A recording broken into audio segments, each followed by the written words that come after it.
সালের দ্বাদশ শ্রেণীর সকল প্রিয় ছাত্রছাত্রীদের জন্য সংস্কৃত বিষয়ের দ্বাদশতম ভিডিও নিয়ে হাজির হয়েছি।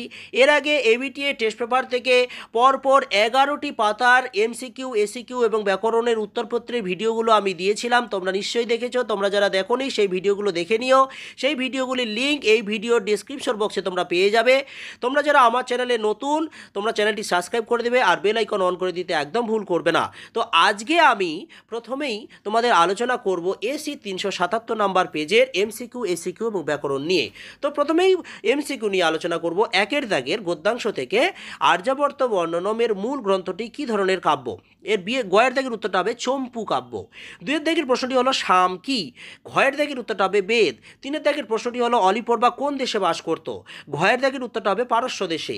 চারের দাগের প্রশ্নটি হলো অলিপর্বার গৃহপালিত পশু কি? কয়ের দাগের উত্তরটা হবে গর্ধব।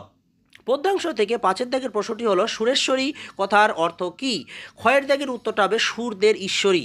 ছয়ের দাগের প্রশ্নটি হলো মমমতি আস্তাং, মম বলতে কার কথা বলা হয়েছে?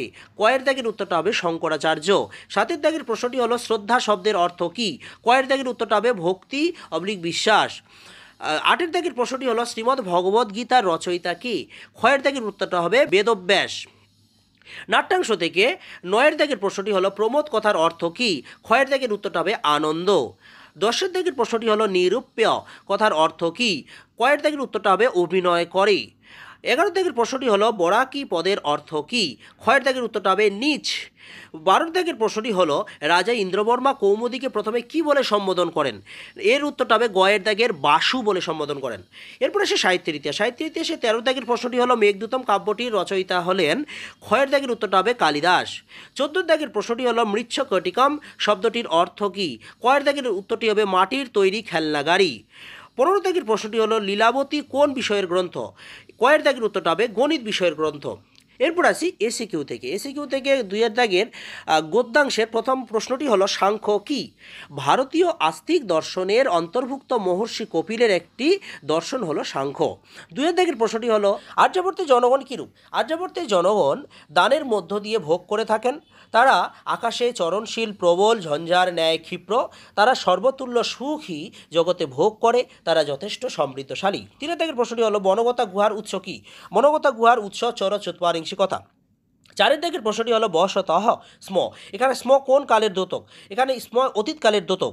পদ্যাংশ থেকে প্রশ্নটি হলো প্রণমতি পদের ব্যুৎপত্তি কী হবে? প্রপূর্বক নম যুক্ত লটতি। 6 দাগের প্রশ্নটি হলো পৌরাণিক কাহিনীতে গঙ্গার কোথা থেকে উৎপন্ন হয়েছে? পৌরাণিক কাহিনীতে গঙ্গা শিবের জটা থেকে উৎপন্ন হয়েছেন।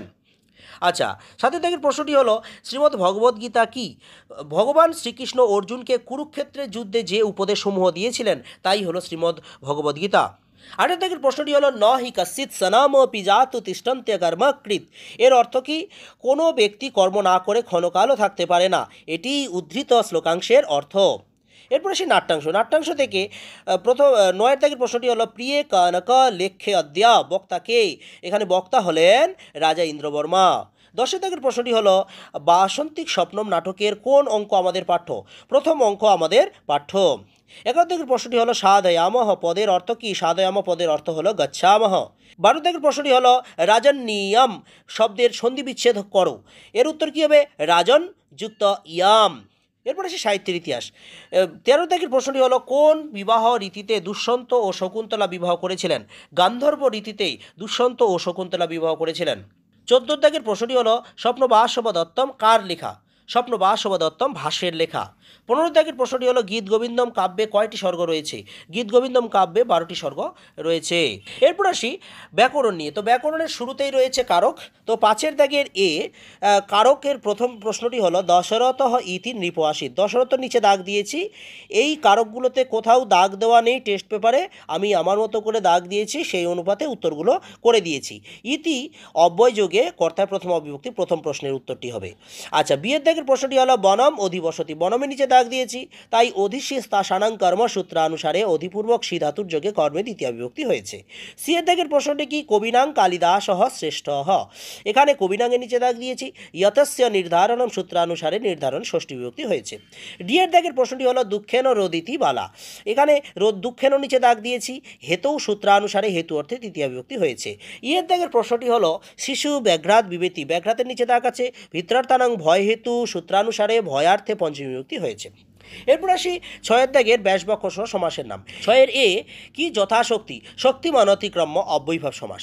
বিয়ের দাগের প্রশ্নটি হলো স্বরবিদ্যহ, স্বরেণ বিদ্যহ তৃতীয়া তৎপুরুষ সমাস। সিয়ের দাগের প্রশ্নটি হলো মাতা পিতরৌ, মাতা চ পিতা চ একশেষ। এরপর আসি সাতের দাগের নিম্নলিখিত শব্দযুগলের অর্থ পার্থক্যগুলি লিখতে হবে। সাতের এ আচার্যা মানে হচ্ছে অধ্যাপিকা, এর বাক্য রচনা হবে আচার্যা ব্যাকরণম অধ্যাপয়তি। আচার্যানি মানে আচার্যের পত্নী, আচার্যানি গৃহকার্যং করতি। বিয়ের দাগের প্রশ্নটি হলো পিতৃবৎ পিতার মতো, শিক্ষক পিতৃবৎ পূজ্য, পিতৃমত পিতা আছে যার, পিতৃমত মেয়ে মিত্রং অত্র উপস্থিতম। সিয়ের দাগের প্রশ্নটি হলো সংগচ্ছতি অর্থাৎ মিলিত হয়, এর বাক্য রচনা কী হবে গঙ্গা ইয়মুনাং সংগচ্ছতি, গচ্ছতে। যুক্তি যুক্ত, এর মানে হচ্ছে যুক্তিযুক্ত, এর বাক্য রচনা কী হবে অত্রতে বাক্যাং সংগচ্ছতে। এরপরে আসি আটের দাগের এক কথায় প্রকাশ। আটের এ পাতুমিচ্ছতি, এর উত্তর হবে পিপাসতি। বিয়ের দাগের প্রশ্নটি হলো তপস্বরতি, এর উত্তর হবে কি তপস্বতি। সিয়ের দাগের প্রশ্নটি হলো জনানাং সমূহ, এর উত্তর হবে জনতা। ডিয়ের দাগের প্রশ্নটি হলো পুনঃ পুনঃ রোদিতি, এর উত্তর হবে রুদ্ধতে। ইয়ের দাগের প্রশ্নটি হলো কুলে জাতঃ, এর উত্তর হবে কুলিনঃ। সর্বশেষ নয়ের দাগের পরিনিষ্ঠিত রূপ। পরিনিষ্ঠিত রূপ থেকে নয়ের এ বচ যুক্ত ত, এর উত্তর হবে উক্ত। বিয়ের দাগের প্রশ্নটি হলো সহযুক্ত তুমুন, এর উত্তর হবে সরুম বা সহিতুম। সিয়ের দাগের প্রশ্নটি হলো বস যুক্ত ত্বচ, এর উত্তর হবে বসিত্বা বা উষিত্তা। ডিয়ের দাগের প্রশ্নটি হলো ক্রিযুক্ত অনীয়, এর উত্তর হবে করণীয়। ইয়ের দাগের প্রশ্নটি হলো প্রপূর্বক বিষযুক্ত লপ্রত্যয়, এর উত্তর হবে প্রবিশ্য। তাহলে আজকে এসি 377 নাম্বার পেজের এমসিকিউ এসিকিউ এবং ব্যাকরণের উত্তরপত্র শেষ হলো। খুব শীঘ্রই তোমাদের জন্য এসি 393 পাতার এমসিকিউ এসিকিউ এবং ব্যাকরণের উত্তরপত্র আসবে। তোমরা যারা আমার চ্যানেলে নতুন, চ্যানেলটি সাবস্ক্রাইব করে দিও আর বেল আইকন অন করে দিয়ে রাখবে যাতে সবার প্রথমে তোমাদের কাছে নোটিফিকেশন পৌঁছায়। আর এই ভিডিওগুলো অনেক অনেক বন্ধুদের শেয়ার করবে যাতে সকলে উপকৃত হতে পারে। ধন্যবাদ।